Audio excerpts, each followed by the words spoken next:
तो वंदे मातरम दोस्तों। तो पिछले वीडियो में हम देख चुके थे कि परिमेय संख्या क्या होती है, अपरिमेय संख्या क्या होती है, वास्तविक संख्या क्या होती है। और हम ये भी बता दिए थे कि किसी परिमेय संख्या को संख्या रेखा पर कैसे दर्शाते हैं और अपरिमेय संख्या को संख्या रेखा पर कैसे दर्शाते हैं। और हम यह भी बता दिए थे कि दो परिमेय संख्याओं के बीच परिमेय संख्या कैसे निकालते हैं, ये सब बता दिए थे। आज हम लोग देखेंगे दशमलव संख्या क्या होती है। क्या देखेंगे? दशमलव संख्या क्या होती है। तो हम बात करें दशमलव संख्या की, तो ध्यान से देखिए, दशमलव संख्या जो होती है यह दो तरह की होती है, शांत दशमलव संख्या और अशांत दशमलव संख्या। दशमलव संख्या कितनी तरह की होती है? दो तरह की, शांत दशमलव संख्या और अशांत दशमलव संख्या। शांत दशमलव संख्या और अशांत।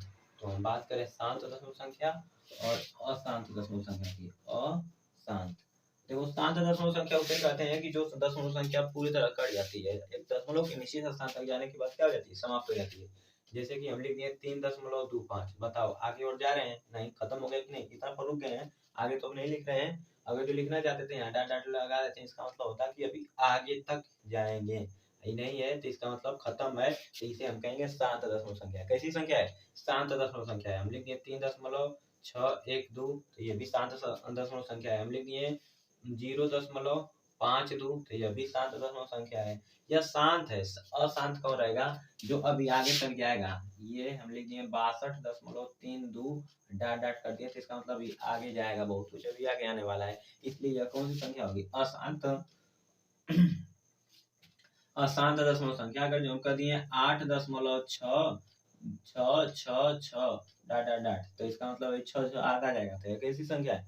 अशांत दशमलव संख्या। हम कह दिए कि 2.3232 डॉट, तो ये अभी क्या है? अशांत दशमलव संख्या है। तो ध्यान देने वाली बात यह है कि हम इतना लंबा न लिखकर हम इस पर बार लगा देंगे, तो मतलब ये कह रहा है कि 3 2 अभी आगे आएगा। बार का मतलब क्या होता है? ऊपर जो चिन्ह हम खींच दिए हैं वो बार का चिन्ह है। किसका चिन्ह है? बार का। इसका मतलब यह होता है कि ये संख्या भी बार बार रिपीट होगी, अभी अनंत तक बार बार रिपीट होते हुए जाएगी। तो हम बार लगा दिए, तो इसका मतलब ये अभी अशांत है। बार नहीं लगाए, डॉट लगाया तब भी अशांत है, और कुछ नहीं लगाया ना, तो बार न डॉट, तो उसे कहेंगे शांत है। बात समझ में आ गया? तो दशमलव संख्या दो तरह की होती है, शांत दशमलव संख्या और अशांत दशमलव संख्या। शांत दशमलव संख्या जो दशमलव के एक निश्चित स्थान तक जाकर खत्म हो जाती है उसे शांत दशमलव संख्या कहते हैं, और जो संख्या दशमलव के आगे बहुत अभी अनंत तक जाता है उसे अशांत दशमलव संख्या कहते हैं। तो अशांत दशमलव संख्या दो तरह की होती है, शांत दशमलव संख्या दो तरह की, शांत दशमलव संख्या, अशांत दशमलव संख्या। उसी तरह से अशांत दशमलव संख्या भी दो तरह का होता है। तो यहाँ पर देखो अशांत दशमलव संख्या, देखो आराम से देखना, अशांत दशमलव संख्या ये शांत, अशांत, अशांत आवर्ती,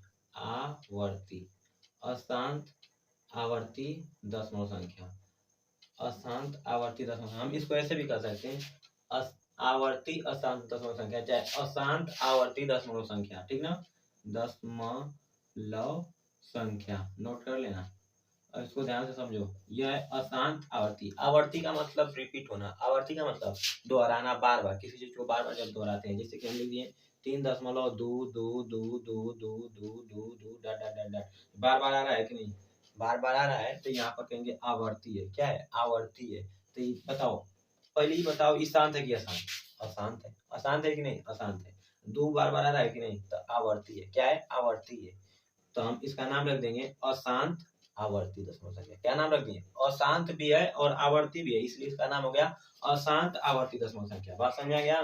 तो अशांत आवर्ती संख्या का यह एग्जाम्पल है 3.222 डॉट लगा दिए। इसको हम ऐसे भी लिख सकते हैं 3.2 पे बार। ये कैसा है? अशांत आवर्ती दशमलव संख्या है, ठीक ना? हम लिख दिए 6.2525 डॉट 25 रिपीट हो रहा है कि नहीं? तो यह क्या है? अशांत आवर्ती दशमलव संख्या है। हम लिख दिए 6.2323, तो दो तीन बार बार लिखे, हम 2 3 पर बार लगा दिए, तो इसका मतलब 2 3 बार बार आएगा। तो यह भी क्या है?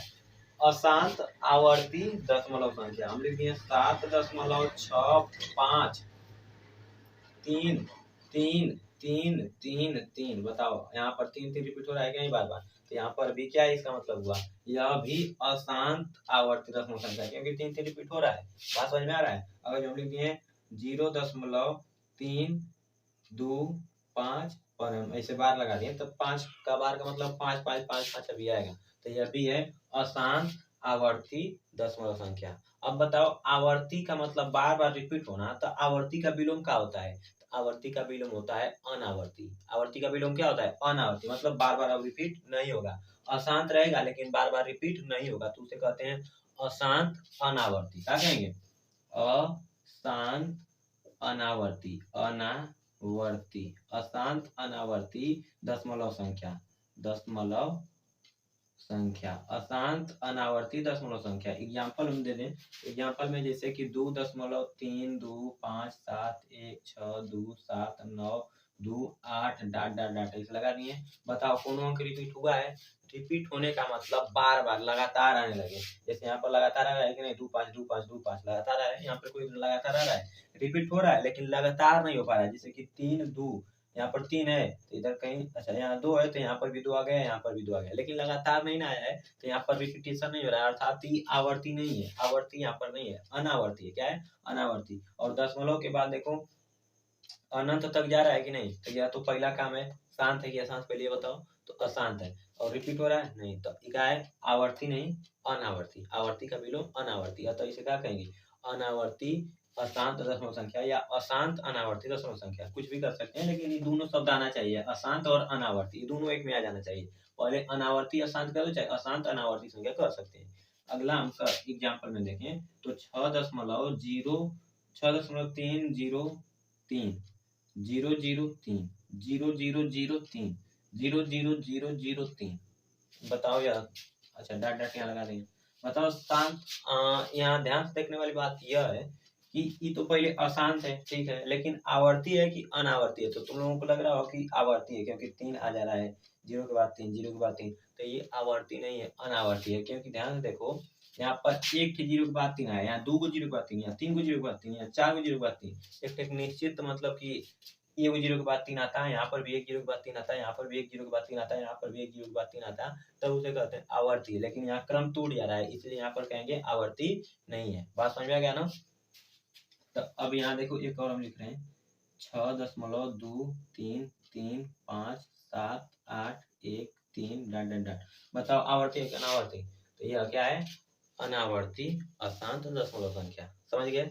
दशमलव संख्या कितने तरह की? 2 तरह की, शांत और अशांत। शांत मतलब कि जो कट जाएगी एकदम दशमलव के निश्चित स्थान तक जाकर तो शांत हो जाएगा, जो नहीं कटेगा उस पर उसे हम कहेंगे अशांत। या तो उसके पीछे डाट डाट लगा होगा या तो उस पर बार लगा हो तो वह शांत रहेगा। अब अशांत 2 तरह का होता है, अशांत आवर्ती दशमलव संख्या, अशांत अनावर्ती दशमलव संख्या। आवर्ती का मतलब बार बार रिपीट होगा एक ही चीज, तो वहां पर अशांत आवर्ती होगा। और अशांत अनावर्ती में रिपीट होगा लेकिन सेम नहीं होगा, लगातार उसका मतलब क्रम नहीं बना रहेगा, अलग अलग आएगा, तो इसे कहेंगे अशांत अनावर्ती दशमलव संख्या। अब हम लोग आगे देखेंगे कि दशमलव संख्या में कौन परिमेय होता है और कौन अपरिमेय होता है। सबसे बड़ी बात है, क्योंकि पेपर में पूछ देता है, दशमलव वाली संख्या दे देगा, पूछेगा बताओ इसमें से कौन परिमेय है और कौन अपरिमेय है। तो दशमलव वाली संख्या में सभी दशमलव संख्या परिमेय होती है, बस केवल इसी को छोड़कर। अशांत अनावर्ती दशमलव संख्या अपरिमेय होती है और बाकी दशमलव संख्या जितने भी है सब क्या रहेंगे? परिमेय। याद रखना, ये क्या है? परिमेय है। ये क्या है? परिमेय है, लेकिन ये सब अपरिमेय है। अशांत आवर्ती अनावर्ती, अशांत अनावर्ती दशमलव संख्या अपरिमेय होती है, बाकी सब दशमलव संख्याएं क्या होती हैं? परिमेय होती हैं। जैसे कि हम लिख दिए 9.2, बताओ परिमेय है कि अपरिमेय? तो ये तो शांत है, उसी तरह से परिमेय हो गया। हम कह दिए 9.235, परिमेय है कि अपरिमेय? शांत है तो परिमेय है। हम कह दिए 6.2 के बाद, बताओ परिमेय है कि अपरिमेय? तो बताओ ये अशांत है लेकिन आवर्ती है, इसलिए ये अभी परिमेय हो गया। बात समझ में आ गया? अगर जो हम लिख दिए 7.323232 डाट डाट डाट, बताओ अशांत है आवर्ती भी है, इसलिए अभी क्या हो गया? परिमेय। लेकिन हम कह दिए 0.3251279 डाट डाट डाट, बताओ अशांत है? अशांत है कि नहीं? अशांत भी है और अनावर्ती भी है, तो इसलिए हम इसको कह देंगे अपरिमेय। क्या कहेंगे? अपरिमेय। तो याद रहेगा कि नहीं? याद रखना कि दशमलव संख्या सभी दशमलव संख्याएं परिमेय होती हैं, बस अशांत अनावर्ती दशमलव संख्या को छोड़कर। अशांत अनावर्ती दशमलव संख्या क्या हो जाती हैं? अपरिमेय। अब हम आगे देखेंगे कुछ महत्वपूर्ण सूत्र देखेंगे। क्या देखेंगे? सूत्र। क्योंकि ये सब जो पढ़ा रहे हैं सब तुम लोग की प्रश्नावली में दिया है, इनके आधार पे तुम अपने प्रश्नावली में जाना और प्रश्नों को हल करना। जो नहीं आएगा हम तो प्रश्नावली हल करवाएंगे ही। तो कुछ बेसिक और देखो अगले चैप्टर का, मतलब अगले चैप्टर का मतलब कि अगले प्रश्नावली का। ये तो एक प्रश्नावली का हो गया खत्म, अब अगले प्रश्नावली का हम बेसिक कुछ बता रहे हैं, ध्यान से देखना। अगर जो हम लिख दिए a के पावर m इंटू b के पावर m, पहला सूत्र है, इसको नोट कर लेना है। तो ध्यान से देखो, हमें पता है यहाँ लिख दिए हैं 10 के पावर 5। नीचे जो होता है उसे आधार कहते हैं, जो ऊपर होता है उसे घात कहते हैं या पावर कहते हैं, पता है ना। ये क्या लिखा है, इसको क्या पढ़ेंगे? तो इसको पढ़ेंगे 10 के पावर 5 लिखा है, लिखा है कि नहीं? 10 के पावर 5। उसी तरह से यहाँ करेंगे, ये क्या लिखा है? तो इसे कहेंगे a के पावर यम। ये क्या लिखा है? b के पावर यम। किस रूप में? गुणा के रूप में। a के पावर यम गुणे b के पावर यम। तो क्या तुम्हें घात दोनों सेम नहीं दिखाई दे रहा है? घात सेम है ना। तो जब कुछ ऐसा कंडीशन बने कि घात सेम हो, आधार अलग अलग हो, तो आधार का हम गुणा करा देते हैं। क्या करा देते हैं? गुणा, और घात को वही रहने देते हैं। एग्जाम्पल में देख लो, जैसे अगर जो हम कह दिए 6 के पावर 3 गुणे 2 के पावर 3, ठीक। 6 के पावर 3 गुणे 2 के पावर 3, तो ये क्या हो गया? 6 गुणे 2 के पावर 3 मिला के क्या हो गया? 6 दूनी 12 की पावर 3। ये हमारा आंसर आ जाएगा। उसका हम 3 बार गुणा करा के आंसर लिख सकते हैं, नहीं तो उतना पर भी छोड़ सकते हैं। और आगे दूसरा का नियम देखो, अगर जो इसका उल्टा हो गया, मतलब कि आधार सेम हो गया, घात अलग अलग हो गया, जैसे कि हम कहते हैं a के पावर m गुणे a के पावर n। बताओ कि घात सेम है, अरे घात अलग अलग होगा लेकिन आधार सेम है, तो इसका हम क्या करेंगे? एक रहने दे दें, लेकिन इसके घात को क्या कर देंगे? जोड़ देंगे। घातों को क्या कर देंगे? जोड़ देंगे। आधार हमारा सेम है लेकिन घात को जोड़ना पड़ेगा। जैसे हम कह दिए 4 के पावर 5 गुणे 4 के पावर 3। बताओ आधार सेम है लेकिन घात अलग अलग है, तो हम कर देंगे 4 के पावर 5 प्लस 3 बराबर 4 के पावर 5 3 8। बात समझ में आ गया? दूसरे तीसरा का एग्जाम्पल देख लो। तीसरा का मतलब सूत्र, अगर जो गुणा वाला था, अब भाग वाला देखो। अगर जो कह दिया कि a के पावर यम बटे a के पावर यन, यहाँ देखो इसका आधार सेम सेम है, आधार सेम है ना, लेकिन घात अलग अलग है। तो जब ऐसा रहेगा, आधार सेम हो घात अलग अलग हो, भाग के रूप में हो, भाग में है कि नहीं, तो हम घटा देते हैं, घात को क्या कर देते हैं? घटा देते हैं। तो a के पावर हम यम माइनस एन लिखेंगे। याद रखना कि अंश वाले घात में से हर वाले घात को घटाएंगे, ये नहीं कि यन में से यम को घटा दे, यम में से यन घटेगा। जैसे यहाँ देखो, अगर जो हम लिख दिए 15 के पावर 60 और नीचे कर दिए 15 के पावर 50, तो क्या आ जाएगा? 60 में से, यानी 15 के पावर 60 माइनस 50 कितना आ जाएगा? 15 के पावर 10 आ जाएगा। अगर जो इसका हम थोड़ा सा और कुछ एक एग्जांपल और ले लेते हैं, ये अगला एग्जांपल देख लो। अगला एग्जांपल यहाँ पर देख लो, हम कर दिए 6 के पावर 12 बटे 6 के पावर 17। बताओ इसका आंसर क्या हो जाएगा? तो 6 के पावर हम 12 माइनस 17 करें कि 17 माइनस 12? तो याद रहे हमेशा अंश में से हर वाले घात को ही घटाते हैं, ये नहीं कि हर में से अंश वाले घात को घटाते, मतलब कि ये वाले में से एक ही घटा देंगे। ऐसा का बोना जो ऊपर है वही में से नीचे वाले घटा के, बड़ा छोट कुछ नहीं है देखेगा, जो बड़ है वही में से ना उल्टा ना हो। 12 में 17 घटाओगे तो 12 में 17 इसे लिखेंगे। अब देखो 17 में से अब 12 को जब घटाएंगे तो कितना आ जाएगा? 17 में से 12 घटाओ कितना आएगा? आएगा 6 के पावर 5, लेकिन माइनस में आएगा। किस में आएगा? इसको तो हल कर लोगे, इतना कर लोगे -5 आ जाएगा। आ जाएगा कि नहीं? तब यहाँ पर 6 के पावर -5 आंसर हो जाएगा। बात समझ में आ गया? इतना नोट कर लो। अगला नियम देखो, अगर जो ये हमारा जो घात है, गतियां अलग अलग थी लेकिन आधार सेम था, अब उल्टा हम कर दें, घात सेम हो जाए आधार अलग अलग हो जाए। जैसे कि हम कर दिए a के पावर यम बटे b के पावर यम। देखो सेम सेम है कि नहीं, लेकिन ये अलग है, तो हम इसको कुछ नहीं करेंगे, भाग दे देते हैं। जो हमारा भाग है उसको भाग दे देंगे, जो पावर है उसको पूरा पावर कर देते हैं। एग्जाम्पल में हम दे दें अगर जो हम लिख दिए 16 के पावर 20 बटे 4 के पावर 20, तो इसको हम क्या कर सकते हैं 16 बटे 4 टोटल के पावर 20। देखो आधार अलग अलग है लेकिन घात सेम था इसलिए। अब इसको हम क्या कर रहे हैं 4 चौको 16, 4 के पावर 20 हमारे आंसर आ जाएगा। बात समझ में आ गया ना। तो ये भाग का होता है, इतना आप समझ में आ गया। 4 गुण। पांचवा गुण देख लो, अगर जो हम लिख दिए a के पावर m, क्या लिख दिए a के पावर m, और फिर टोटल के पावर n, फिर टोटल के पावर l, मतलब कि पावर का पावर ऐसे बनता जाए, तो हम सब पावर का आपस में गुणा करा देते हैं। तो क्या है a के पावर m गुणे n गुणे l, मतलब सब पावर का आपस में क्या हो जाता है गुणा। जैसे एक एग्जाम्पल ले लें, एग्जाम्पल हम लिख दिए, जैसे में हम लिख दिए 5 के पावर 3 टोटल के पावर 4, फिर टोटल के पावर हम कर दिए 7। अब जितना भी पावर आएगा उस आपस में गुणा होगा, कमजोर नहीं है कि 3 को पावर हो चाहे 2 को, उससे आगे भी पावर आप बढ़ सकते हैं। तो हम लिख देंगे 5 के पावर 3 गुणे 4 गुणे 7, गुणा करा देंगे। 4 × 12, 12 7 84, यानी 5 के पावर 84 कितना जाए 5 के पावर 84। 4 × 12, 12 7 84 होता है ना, 5 के पावर 84 आ गया। तो ऐसे पावर का गुणा हो जाएगा जब पावर के पावर ऐसे बढ़ता जाएगा। तो बात समझ में आ गया। अब इन पर कुछ प्रश्न देख लो, इन पर कुछ प्रश्न। पहला प्रश्न, अगर जो हम कहते हैं 5 के पावर 2 गुणे 5 के पावर 7 गुणे 5 के पावर 9 है, तो इसका मान क्या आएगा। देख लो आधार सेम है तो घातों क्या कर देते हैं जोड़ देंगे। 5 के पावर 2 प्लस 7 प्लस 9 बराबर क्या आ जाएगा 5 के पावर 9 9 18 आ जाएगा कि नहीं। तो ये एक उसी तरह से जितने हम सूत्र बताए उन पर हम यहाँ पर प्रश्न दे रहे हैं, प्रश्न दे रहे हैं, घर से कर लेना ठीक ना। ये होमवर्क रहेगा तुम लोगों का, नोट कर लो। 9 के पावर 13 गुणे 9 के पावर 18 गुणे 9 के पावर 7, पहला। दूसरा का हम कर दिए 9 के पावर 20 गुणे 2 के पावर 20 गुणे 7 के पावर 20। तीसरा 8 के पावर 17 भागे 8 के पावर 16। चौथा हम कर दिए 20 के पावर 15 बटे 5 के पावर 15। पांचवा हम कर दिए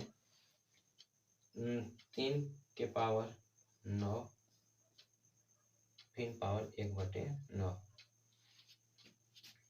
हम कर दिए 64 के पावर 1 बटे 6। हम कर दिए 5 ही छठवां है। सातवां हम कर दिए 32 के पावर 1 बटे 5। हम कर दिए आठवां 16 के पावर 1 बटे 4। हम कर दिए 81 के पावर 1 बटे 2। हम कर दिए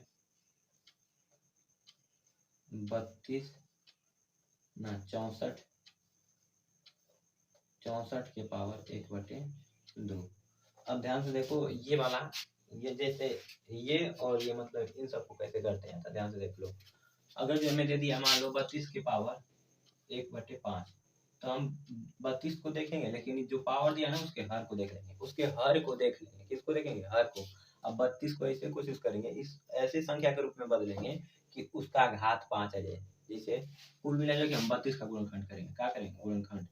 जब इसे देख लेंगे हर को देखेंगे 5 है तो 32 का गुणनखंड कर लो, क्या जाएगा 16। फिर करेंगे 8, फिर कितना 4, फिर करेंगे 2, फिर करेंगे 1, खत्म। अब इन सब का आपस में गुणा करा देंगे। 2 2 2 4 1 5 बार 2 के पावर 5 आ जाएगा कि नहीं, मतलब 2 गुणे 2 गुणे 2 गुणे 2 गुणे 2 गुणे 5 बार आएगा। तो जब आता है तो पावर उतना हो जाता है कि नहीं, तो 2 के पावर 5 लिख सकते हैं। यानी 32 को हम क्या लिख सकते हैं 32 को लिख सकते हैं 2 के पावर 5 और ऊपर है 1 बटे 5। हम पढ़े कि जब घात के पावर घात तो घात का गुणा हो जाता है। तो बताओ क्या लिख सकते हैं 2 के पावर 5 गुणे 1 बटे 5।